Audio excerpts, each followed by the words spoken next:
기타 골다공증에 대한 사실들은 아까 얘기했던 대로 골다공증은 골다공증 자체가 중요한 게 아니라 골절이나 이런 부분이 중요하다. 후유증에 대한 부분이 중요하고 그 가장 큰 게 골절이고요. 주로 그 골절이 생기는 부위가 지금 나오죠. 척추, 고관절, 손목순이에요. 네. 그러니까 척추는 아까 얘기했던 대로 거기에 압박골절 하나 써주시면 돼요. 고관절은 아까 뭐라고 그랬죠? 낙상하고 관련된다 그랬죠. 네. 보통 나이가 많은 고령의 노인의 낙상 그렇게 한번 써주셔도 되고요. 고령 노인의 낙상 이렇게 써주시면 되겠어요. 손목도 사실은 마찬가지예요. 손목은 어떤 식이냐면 길 가다가 이제 빙판길 가다가 갑자기 넘어져서 손목이 탁 짚어요. 그럼 여기가 똑 부러져요. 네. 스미스 프랙처라고 이제 저희가 얘기를 하는 건데 그거는 이제 요골이라고 하는 게 있어요. 우리 이제 손에 보면은 아까 상완골 얘기했죠. 상완골이 있고 그 아래에 그럼 여기도 뼈가 있을 거 아니에요? 여기에 두 개의 뼈가 있는데 그게 이제 요골 척골이에요.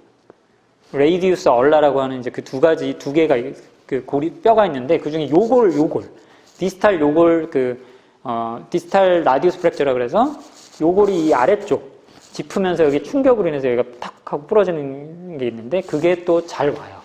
나이 드신 분들 주로 넘어져서 생기는 거거든요. 골절이. 위험 요인이라고 한 것도 어느 정도 알아두시면 좋아요. 골다공증이 있다고 보셨어요. 그럼 이분한테 내가 어떤 걸 좀 알아둬야 되는가라는 부분으로 해서 자 50세 이후에 개인 골절 경력이 있는지 그러니까 골절력이 있는지 그리고 현재 얼마나 낮은지 아까 제가 말씀드렸죠. 마이너스 3.0 그 숫자는 어느 정도 좀 기억을 하시는 게 좋고요. 자 기존에 골절이 있었는지 여성이면 아까 제가 얘기했죠. 골다공증 80%는 여성이다. 자 마르거나 뼈대가 작은 경우 노년이거나 골다공증 가족력이 있는 경우 자 그리고 일찍 갱년기가 오거나 요거는 밑줄 한번 두 줄만 그어주시고 조기 폐경이라고 해서 폐경이 좀 빨리 오시는 경우들도 있어요.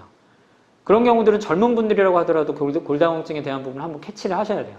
그래서 나이가 이제 예를 들어서 이제 제가 좀 뭐 이제 이런저런 그 병력이나 이런 것들도 하긴 하셔야 되지만 조기 폐경이 그런 그 이력이 있다라고 하면 이분은 좀 뼈가 약해질 가능성도 있었겠구나. 그럼 저희가 이제 뭐 그동안에 운동 어떻게 하셨는지 그런 부분도 체크를 해봐야겠죠.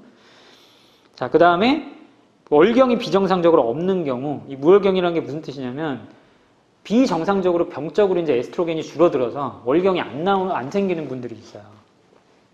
치료를 받아야 되는 분들이죠, 이런 분들은. 네, 그런 분들이라는 얘기고, 월경, 여자분들 같은 경우에 이 월경을 체크를 하는 부분도 중요해요. 자, 그리고 칼슘 섭취 부족, 비타민 D 결핍이 있는지, 그리고 이제 부신피질 스테로이드, 혹시 이제 알레르기가 심한 분들이나 천식이나 이런 이제 알레르기 질환이 있는 경우들은 심한 경우들이 이제 그 스테로이드 흡입제나 이제 먹는 약을 먹거든요. 그래서 그런 게 있다라고 하는 분들은 이 스테로이드라고 하는 게 뼈를 약하게 만들어요. 골다공증의 원인 중에 이제 의인성 골다공증의 원인은 이 스테로이드예요. 그래서 혹시나 그런 것들을 예를 들어서 몇 년 복용하셨다라고 하면 이분은 뼈가 약해질 가능성이 있으실 수 있겠구나라는 걸 염두에 두셔야 된다는 거고. 그리고 남성 같은 경우에 이제 남성 호르몬이라고 하는 테스토스테론 수치, 그다음에 이제 남성분들의 흡연, 그다음에 이제 비활동적인 생활 습관, 거의 운동을 안 하거나 뭐 이런 경우들, 그런 경우가 중요하죠. 그래서 이런 위험 요인들은 한번 이제 골다공증이 있어요라고 얘기를 하면 이런 것들은 어느 정도 좀 생각을 해보시는 게 필요하다.